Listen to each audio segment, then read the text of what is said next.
Welcome to today's Emunah Minute.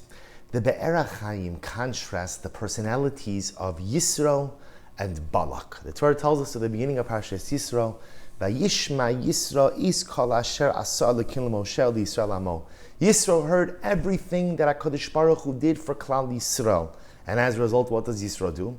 He leaves his life of comfort and privilege in Midian, and he goes to join the Jewish people in their encampment in the desert. He was so overwhelmed by what he heard, so overwhelmed by the miracles, so overwhelmed by the Hashgacha Pratis, divine providence, that he decided he needed to be a part of this. What did the Torah tell us when it comes to Balak? So the Torah says, Vayar Balak ben Sipor is kol asher asa Yisrael le'emori. Balak saw everything that the Jewish people did to the Emori. Vayagar Moav mipnei ha'am. As a result, Moav was very fearful of the Jewish people. Kiravhu. Ultimately, again, because he felt the Jewish people were great in numbers. So what does Balak do? Balak sees everything that the Jewish people had done to the Emori. So Balak goes and he hires Bilam to go ahead and curse the Jewish people. And the Be'er Chaim says something so beautiful. He says, wherein lies the difference between a Balak and a Yisro? Right? They both heard the same things. Yisro heard everything that HaKadosh Baruch Hu did, and he was moved to join the ranks of the Jewish people. Balak heard everything the Jewish people did, and he was moved to go ahead and hire a Gentile prophet to curse the Jewish people. Two dramatically different responses to the same events. Now, of course, one could say on a simple level it's very different. Yisro wasn't the king of a nation. Yisro wasn't afraid of being displaced from his land. Okay, but the Be'er Chaim says something truly beautiful. He says, if you look at the Psukim, there is one stark difference. When it comes to Yisro, the Torah says, Vayishma Yisro, Eis Asher Asa Elokim. Yisro heard everything that Hashem did. When it comes to Balak, Balak heard, Vayar Balak ben Sipor, is called Asher Asa Yisrael. You see, Yisro, when he saw the great events that had befallen the Jewish people, understood that it was the Yad Hashem, was the hand of God. Balak just thought it was the physical or military prowess of the Jewish people.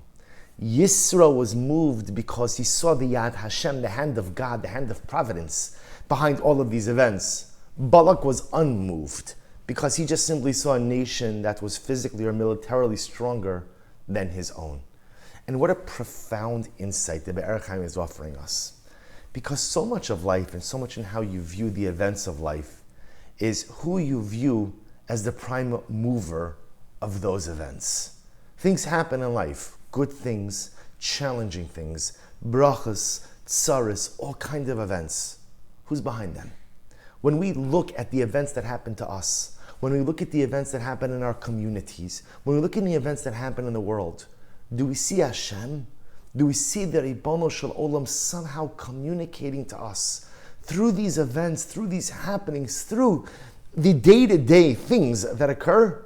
Or do we just simply see Olam Kimin Hago Noheg? The world is just kind of going on as its own. That's the difference between a Yisro and a Balak. All Balak saw was just another nation who was stronger than his, who posed a military threat. Yisro saw the Yad Hashem. Yisro understood that everything that had occurred was only a result of the Ribono Shel Olam's providence and intervention. And in our personal lives, as I mentioned before, we have ups and we have downs, we have brachas, we have klalas, we have beautiful times and we have tsaras. But it's always important to remember that it is always the Ribono Shel Olam who is driving all of those events. There is no such thing as the Ribono Shel Olam absenting himself from our lives. The moment we begin to think that is the moment that we become like a Balak. Our job in life is to become a Yisro, to recognize that all of the events which occur within our lives, whether they are challenging or halavai miratz Hashem, they are good, they are brachas, all are a result of the Ribono Shel Olam's hashgacha, the Ribono Shel Olam's providence, the Ribono Shel Olam's direction, and the Ribono Shel Olam's oversight. Vayishma Yisro Eis Kol Asher Asa Elokim. Yisro understood that everything that occurs is from Hashem.